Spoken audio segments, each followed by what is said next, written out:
दोस्तों, जय भीम, नमो बुद्धाय। आपने महाभारत के बारे में तो सुना ही होगा। कौरवों के जो पिता थे धृतराष्ट्र, वो अंधे थे।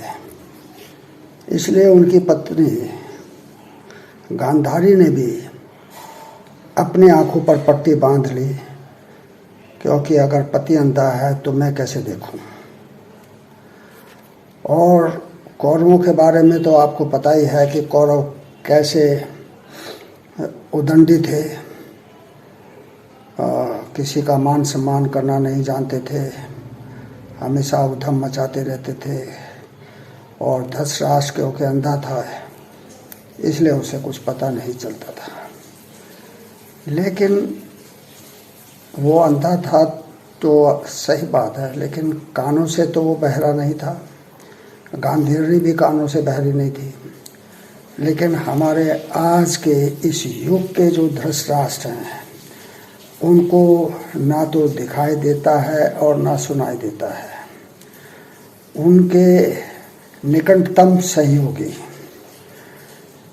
अमित शाह को भी ना तो दिखाई देता है ना सुनाई देता है। ये सब इशारों में, मतलब संकेतों में, इशारे तो हो नहीं सकते क्योंकि दिखाई नहीं देता, तो संकेतों में ये जो है हमारे आज के धृतराष्ट्र हमारी गांधारी को, आज की गांधारी को कहते हैं, तो गांधारी उसको पूरी तरह से अमल में लाती है। अब आप भले ही कहते रहें कि भाई वहाँ पर मणिपुर में लॉ एंड ऑर्डर बिल्कुल ही ध्वस्त हो गया है, वहाँ पर गवर्नमेंट मशीनरी बिल्कुल ही ध्वस्त हो गई है, वहाँ की राज्यपाल कहती है कि यहाँ पर कानून का शासन नहीं रहा है, तो और क्या चाहिए हमारे धृतराष्ट्र को वहाँ पर राष्ट्रपति शासन लागू करने में। लेकिन वहाँ पर लागू कैसे करें, क्योंकि वहाँ तो अपनी ही सरकार है ना। कोई चुनावी मामला तो ऐसा है नहीं कि वे हमने गुजरात में पूरी की पूरी मिनिस्टर्स, कैबिनेट मिनिस्टर्स और दूसरे मिनिस्टर को ही बर्खास्त कर दिया था। आपने जो है उत्तराखंड में भी मुख्यमंत्री को बदल दिया था, क्योंकि चुनाव की बात थी। लेकिन अब चुनाव नहीं है, तो चुनाव की कोई वहाँ पर बात नहीं है, तो अपने मोहरे को, अपने प्यादे को, या अपने घोड़े को, या अपने वजीर को वो कैसे हटा सकते हैं? वो नहीं हटा सकते। देश चाहे जितना भी चिल्लाता रहे, जितना भी चीखता रहे, लेकिन वो उदाहरण देंगे राजस्थान का, वो उदाहरण देंगे छत्तीसगढ़ का, वो उदाहरण देंगे बंगाल का, लेकिन वो उदाहरण नहीं देंगे यूपी का, वो उदाहरण नहीं देंगे उत्तराखंड का, वो उदाहरण नहीं देंगे मध्य प्रदेश का, वो उदाहरण नहीं देंगे महाराष्ट्र का, जहाँ पर उनकी सरकार है। लेकिन उसके बावजूद वहाँ पर एक तरह से कानून का शासन नहीं, बल्कि यूपी में तो बुलडोज़र बाबा का शासन है, और मध्य प्रदेश में जो वजीर है उसको भी कम दिखाई देता है, कम सुनाई देता है। लेकिन उसके बावजूद, क्योंकि वो वजीर तो है, तो उसे संभालना जरूरी है, शतरंज के बिसात पे है। अब इसी तरह से आप चले जाए जो है उत्तराखंड में क्या हाल है। उत्तराखंड में किस तरह से जो है अल्पसंख्यक लोगों को अल्टीमेटम दिया जाता है, उनको मकान दुकान खाली करने का आदेश दिया जाता है। और ये सब कौन करता है? ये सब धृतराष्ट्र के जो कौरव पुत्र हैं वो कर रहे हैं। महाभारत में तो 100 पुत्र थे कौरव, लेकिन आज के धृतराष्ट्र के पास तो हजारों नहीं बल्कि लाखों पुत्र हैं, जो अपने पिता, अंधे और बहरे पिता को बहुत ही जो है पसंद करते हैं, क्योंकि उनके राज्य में उन्हें खुरापात करने का मौका मिलता है, उनके राज्य में उनको तांडव करने का मौका मिलता है। इसलिए वो जब भी कोई धृतराष्ट्र को कहता है भाई राजधर्म निभाओ, तो धृतराष्ट्र कहता है निभा तो रहा हूँ, और कैसे निभाऊँ भाई, मेरे 100 पुत्र जो हैं वो देश को अच्छी तरह से देख रहे हैं, तो आज तो लाखों पुत्र हैं जो अंधभक्त हैं अपने धृतराष्ट्र पिता के, तो कैसे वो कुछ कहें, कैसे कुछ करें। तो ये एक भारी समस्या है, धर्म संकट है। इसको तो जनता को ही समझना पड़ेगा। आज तो द्रौपदी की लाज बचाने कोई कृष्ण नहीं आएगा। आज तो वहाँ तो दुर्योधन राज्यसभा में द्रौपदी का चीरहरण करने का प्रयास कर रहा था, और कृष्ण जो है उसका चीर बढ़ाता जा रहा था।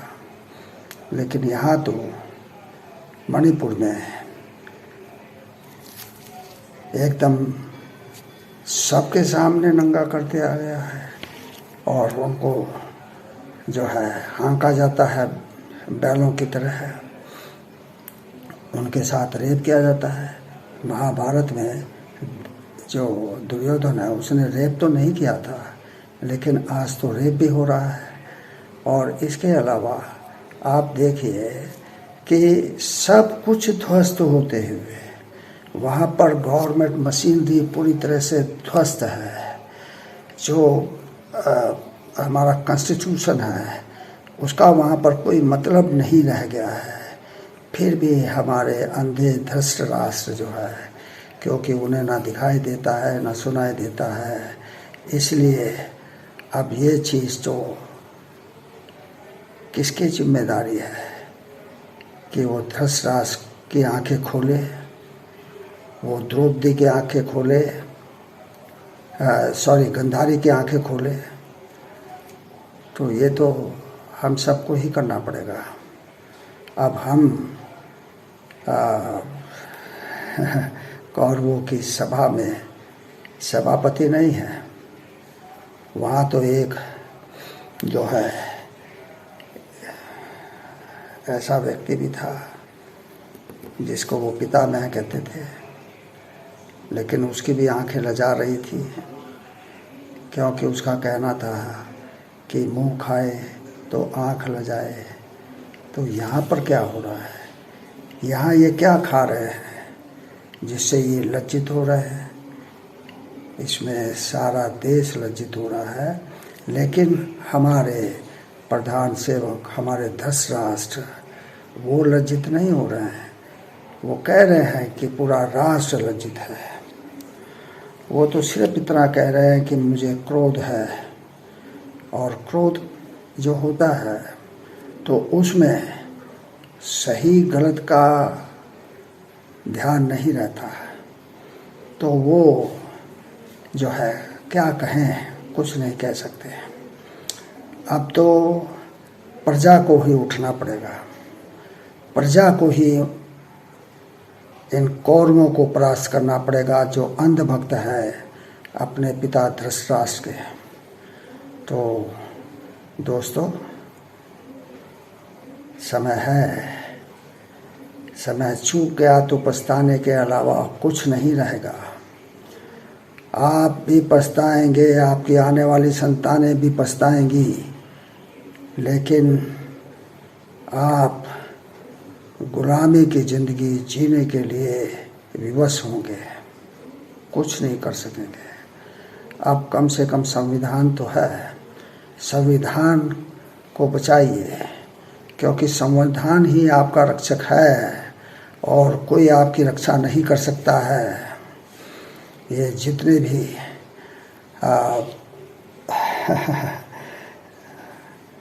10 राष्ट्र की सेना है, चाहे वो आर्मी है, चाहे नेवी है, चाहे वो एयरफोर्स है, चाहे वो CRPF है, चाहे वो पुलिस है, चाहे वो दूसरी अर्धसैनिक बल हैं, वो सब तो अपने आका के हुक्म के ताबेदार हैं।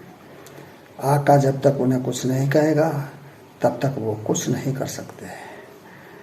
अब ये अल्लाह दीन का चिराग जो है भाजपा के हाथ लग गया है, RSS के हाथ लग गया है। वो जब भी रगड़ते हैं तो जिन पैदा होता है और बोलता है क्या हुक्म है मेरे आका, तो RSS उनको हुक्म देती है कि ये करो। भाजपा उसकी ताबेदारी करती है और हमारे 10 राष्ट्र को तो कुछ न दिखाई देता है न सुनाई देता है। बेचारी गांधारी भी अंधी है और बहरी भी है, शायद उसने भी अपने कान में रुई ठूस ली है। तो दोस्तों, ये आपका दायित्व है कि आप देश बचाएं।